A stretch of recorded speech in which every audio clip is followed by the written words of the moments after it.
मुख्यमंत्री एकनाथ शिंदे यांच्या वाढदिवसानिमित्त भव्य चित्रकला स्पर्धा 2024 संपन्न। सालाबादप्रमाणे यंदाही महाराष्ट्राचे लाडके मुख्यमंत्री नामदार श्री एकनाथजी शिंदे यांच्या वाढदिवसानिमित्त स्वर्गीय धर्मवीर आनंद दिघे उद्यान, जय भवानी नगर, वावळे इस्टेट, ठाणे येथे भव्य चित्रकला स्पर्धा 2024चं आयोजन करण्यात आलं होतं। सदर कार्यक्रमाचं आयोजन विभाग प्रमुख माजी नगरसेवक कोपरी पाचपखाडी समन्वयक एकनाथ भोईर, त्याचबरोबर माजी नगरसेविका एकता भोईर यांच्या मार्गदर्शनाखाली करण्यात आलं होतं। युवासेना ठाणे लोकसभा उपाध्यक्ष यज्ञेश एकनाथ भोईर, संजय जाधव यांच्या पुढाकाराने हा उपक्रम येथे राबवण्यात आला।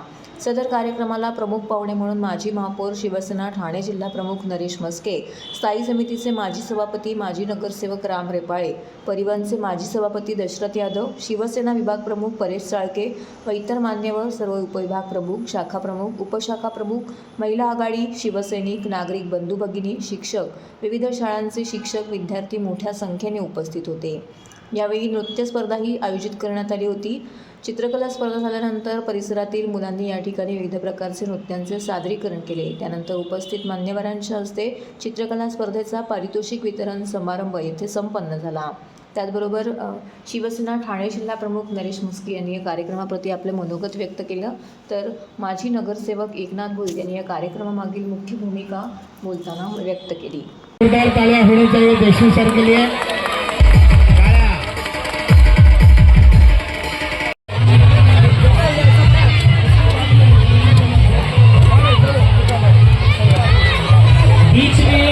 उपस्थित सभी पालक, जितने भी अभिभावक पालक हैं वो कृपया बाहर रुके।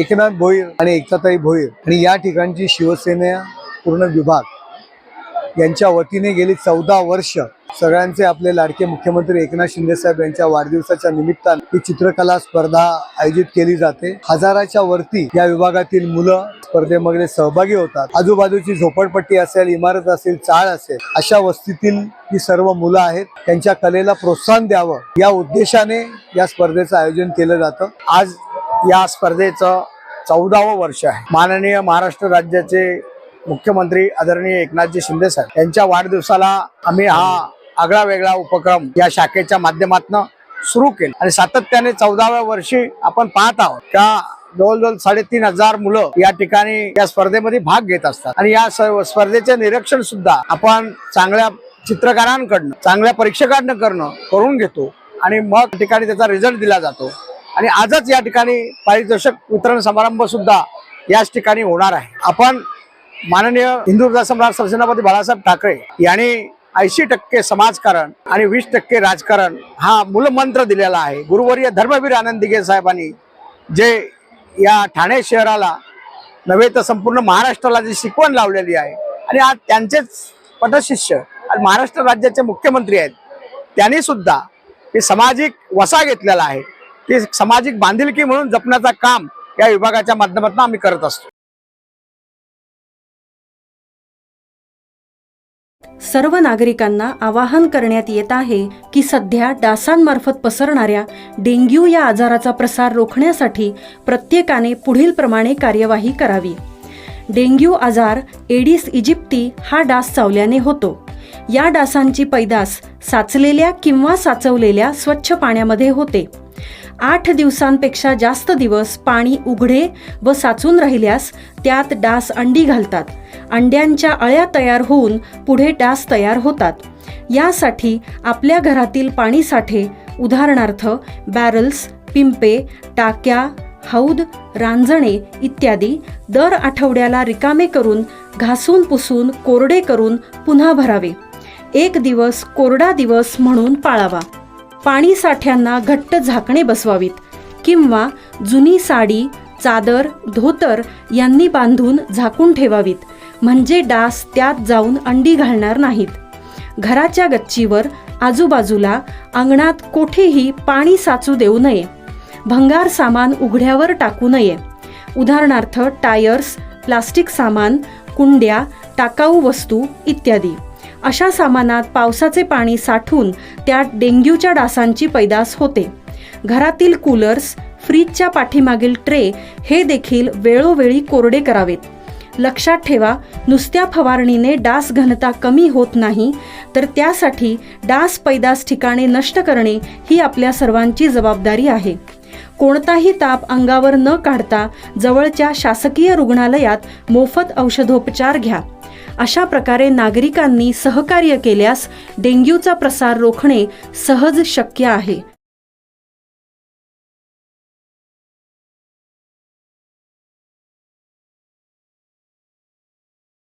धर्मवीर आनंद दिघे साहेबांचे शिष्य असलेले नरेश मरेना यांनी लोकांच्या मनात महाराष्ट्र महोत्सवाच्या निमित्ताने आनंद उत्सवात फुलवलेला आहे.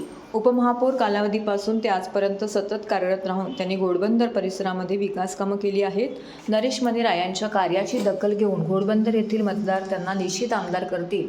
नरेश मनेरा हे या मतदारसंघातील उद्याचे आमदार आहेत, असे मत शिवसेना खासदार विनायक राऊत यांनी व्यक्त केले. शिवसेना पक्षाचे शिवसेना ओवळा माजिवडा विधानसभा क्षेत्र संपर्क प्रमुख वैष्णव प्रतिष्ठानचे अध्यक्ष नरेश मनेरा यांनी आयोजित केलेल्या महाराष्ट्र महोत्सवात प्रमुख अतिथी म्हणून शिवसेना नेते खासदार विनायक राऊत बोलत होते. या प्रसंगी सिंधुदुर्ग जिल्हा विस्तारक रुची विनायक राऊत, युवा सेना महाराष्ट्र सचिव धनश्री राजन विचारे, संगमेश्वर सभापती दिलीप सावंत इत्यादी मान्यवर उपस्थित होते. नरेश मनेरा यांच्या संकल्पनेतून महाराष्ट्र महोत्सवाचा कार्यक्रम 12 वर्षापासून सतत होत आहे. मला प्रथमच या महोत्सवाला येण्याचं भाग्य प्राप्त झाले. प्रवेश करता क्षणी नरेश मनेरा यांनी उभारलेल्या प्रभू रामचंद्रांच्या मंदिरातील श्रीरामाचे साक्षात दर्शन झाले आणि आम्ही धन्य झालो. महाराष्ट्र महोत्सवाला प्रेक्षकांचा लाभलेला प्रचंड प्रतिसाद पाहता नरेश मनेरा यांची लोकप्रियतेची कल्पना येते.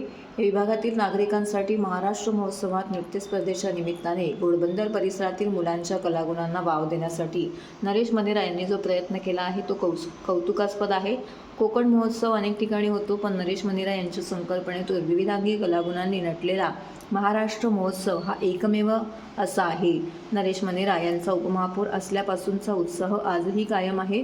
धर्मवीर आनंद दिघे साहेबांचे शिष्य असलेले नरेश मनेरा यांनी लोकांच्या मनात महाराष्ट्र महोत्सवाच्या निमित्ताने आनंद उत्सव फुलवलेला आहे. या ठाण्याचे माजी महापौर आणि खऱ्या अर्थाने या विधानसभा मतदारसंघाचे उद्याचे आमदार नरेश मनेराजी यांच्या संकल्पनेतून हा महाराष्ट्र महोत्सव मागच्या 12 वर्षापासून होत आहे. प्रथमच या महोत्सवाला येण्याचं भाग्य मला प्राप्त झालं आणि खूप आनंद झाला. प्रथमच प्रवेश करता क्षणीच प्रभू रामचंद्रांचं मंदिर ज्या पद्धतीने त्याने उभं केलेलं आहे आणि त्यानंतर या रंगमंचावर आलो असताना या महाराष्ट्र महोत्सवाला आपल्या प्रेक्षकांच्या उपस्थितीचा जो प्रचंड प्रतिसाद मिळाला, त्यावरूनच नरेशजी तुम्ही या विभागातील नागरिकांसाठी, रहिवाशांसाठी ज्या पद्धतीने त्यांना एक संधी उपलब्ध करून देता या आनंदोत्सवाचं एक आनंद उपभोगण्याची ते खरंच कौतुकास्पद आहे. कारण सर्वप्रथम तर या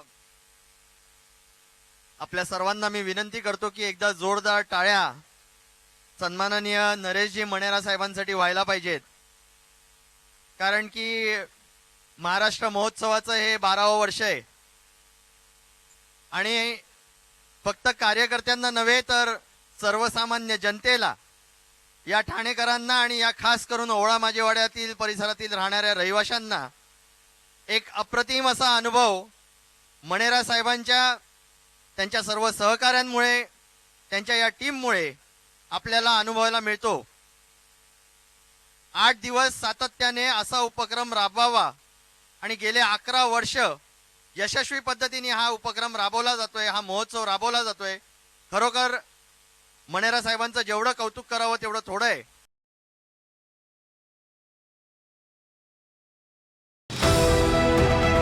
TJSB सौर शक्ती कर्ज, गो ग्रीन, करा वीज बिलावर बचत. आकर्षक व्याजदर, 84 महिने परतफेड कालावधी, 80% लोन, व्यावसायिक आणि उद्योजकांकरता सुद्धा. अधिक माहितीसाठी तुमच्या जवळच्या शाखेला भेट द्या किंवा संपर्क साधा. 1800-223-466 आणि 1800-266-3466.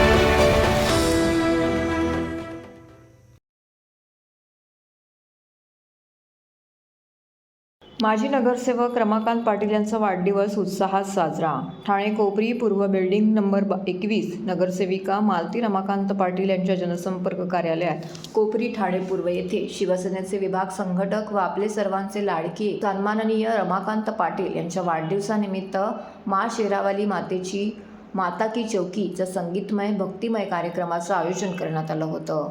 यावेळी माता राणीचे दर्शन घेऊन शुभ आशीर्वाद व प्रसादाचा लाभ घेण्यासाठी तसेच रमाकांत पाटील दादांना शुभेच्छा रूपी आशीर्वाद देण्यासाठी ठाणे शहरातील सर्वपक्षीय लोकप्रतिनिधी, कार्यकर्ते, हितचिंतक, शिवसैनिक, महिला आघाडी, ज्येष्ठ नागरिक मोठ्या संख्येने उपस्थित होते.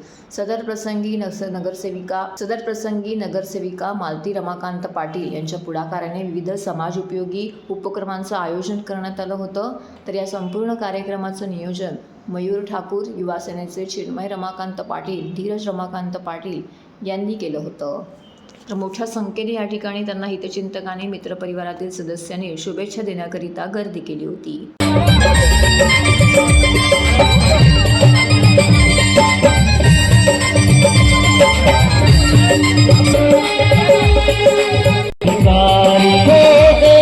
बराबर तेरे सारे पुजारी, एक बराबर तेरे सारे होने सब जय शंकरी, अपने गले लगा लो मैं आया निर्वाण हो.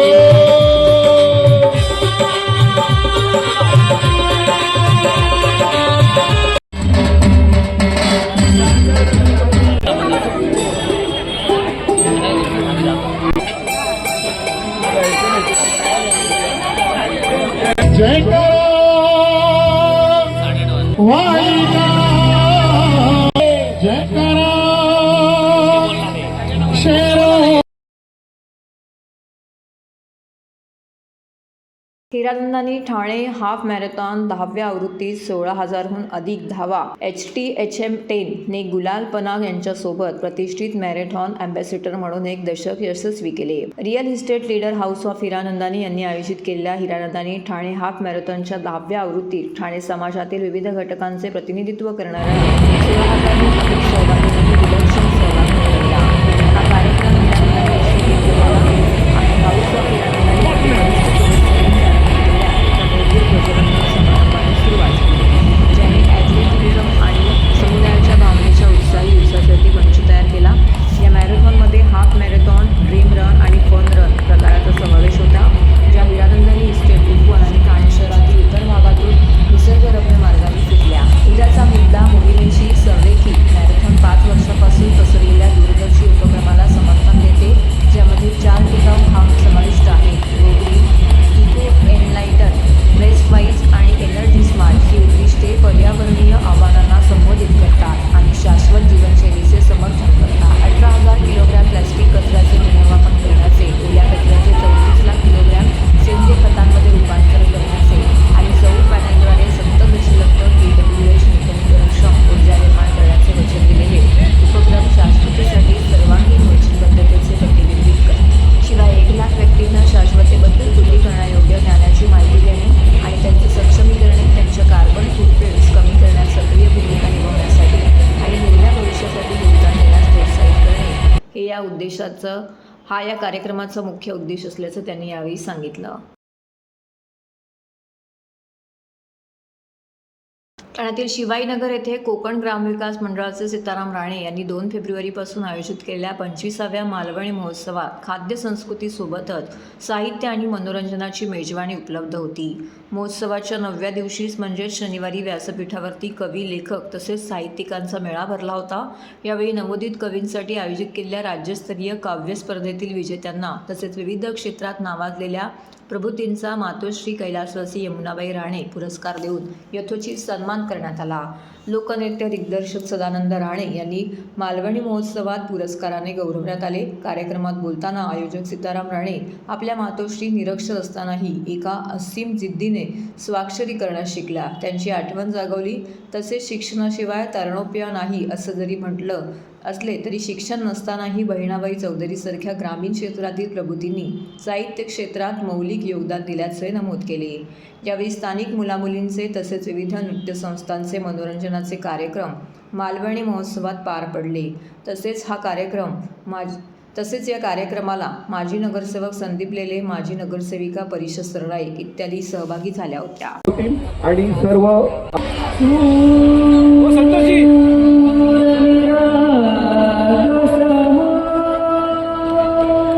आज सेकंड लास्ट डे आहे मालवणी महोत्सवाचा. रौप्य महोत्सवी मालवणी महोत्सवाचा लोकांनी चांगला प्रतिसाद दिलेला आहे. आजच आपण काव्य स्पर्धा जी मी माझी आई यमुनाबाई बाजी राणे यांच्या नावाने गेली 20 वर्ष करतोय. यावर्षी महाराष्ट्रातील 450 नवकवींनी त्याच्यामध्ये सहभाग घेतला.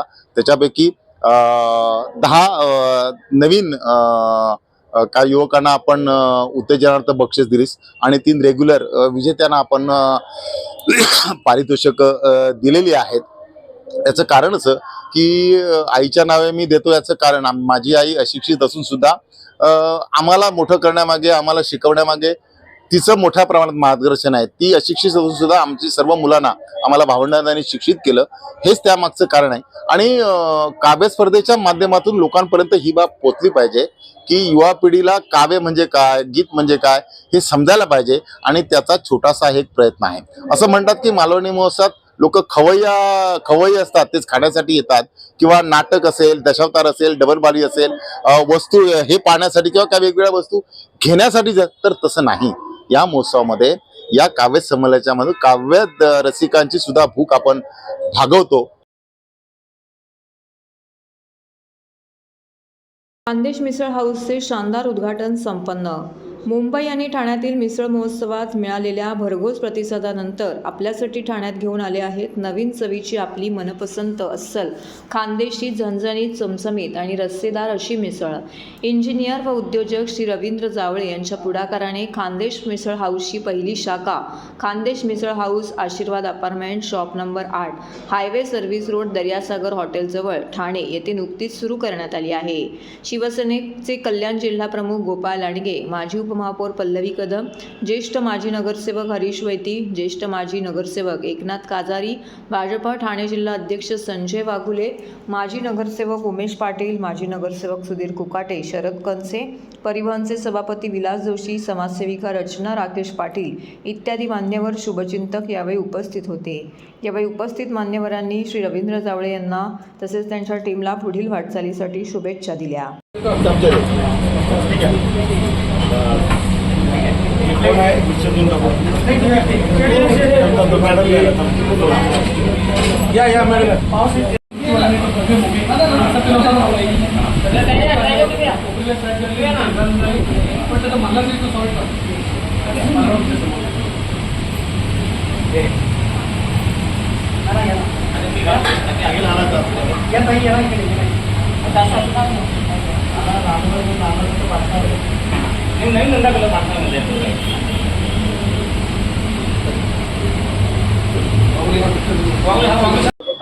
खानदेश मिसळ हाऊस प्रोजेक्टचा जो ठाणे शहरामध्ये ओपन झालेले आहे. खरं माझे मित्र रवींद्र जावळे हा इंजिनियर आहे, रेल्वेमध्ये कामाला आहे. मला वाटतं हा इंजिनियर रेल्वेमध्ये आणि हा प्रोजेक्ट करतो ही त्याची इच्छा आहे मनातली, का आपण काहीतरी एक व्यवसाय करू शकतो. आणि ठाणे शहरामध्ये पहिलं म्हणजे खानदेश हाऊस आहे, म्हणजे त्याच्या मनातलं असलेलं आपण जनतेला काहीतरी देणं आपलं आणि काहीतरी करणं हे गरजेचं आहे. म्हणून या ठिकाणी आज आमचे कल्याण जिल्हा आदरणीय गोपाळ लांडगे साहेब होते, स्थानिक नगरसेवक शरद कणसे होते, विलास जोशी, परिवहन सभापती, उपमहापौर पल्लवी कदम, आमचे मित्र संजय वाघुले, श्री कोकाटे आणि असंख्य आमचे कार्यकर्ते रचना पाटील, सिकंदर केणे आहेत. आणि एक आनंद आहे. आणि मी भविष्यामध्ये ही मिसळ सकाळी मला वाटतं सकाळी 7:30-8 वाजता जर सकाळी खोललं तर चांगला व्यवसाय होऊ शकतो. आणि मी त्याला माझ्या पाटील परिवारात स्थानिक नगरसेवक त्यांना हार्दिक शुभेच्छा देतो. Khandesh misal house and food product ही कंपनी आम्ही 2022 मध्ये फॉर्म केली. या कंपनीचा उद्देश आहे की महाराष्ट्राची सर्वात फेमस जी प्लेट आहे ती प्लेट म्हणजे मिसळ पाव. आणि मिसळ पाव अख्ख्या महाराष्ट्रामध्ये कसे आपण सर्वात प्युअर टेस्ट द्यायची या दृष्टीने आम्ही या दृष्टीने पाऊल उचललं आहे. याच्यामध्ये आपण कोल्हापूरपर्यंत, नाशिकपर्यंत, पुण्यापर्यंत जाल त्याच्या चवीला उतरून त्या चवीला घेऊन आम्ही नवीन चव या महाराष्ट्रामध्ये आणि या ठाण्यामध्ये आम्ही आणलेली आहे. तर आमच्या ह्या मिसळने तुम्हाला ॲसिडिटीचा प्रकार बिलकुल होणार नाही अशी आम्ही तुम्हाला एक श्युअरिटी देऊ शकतो.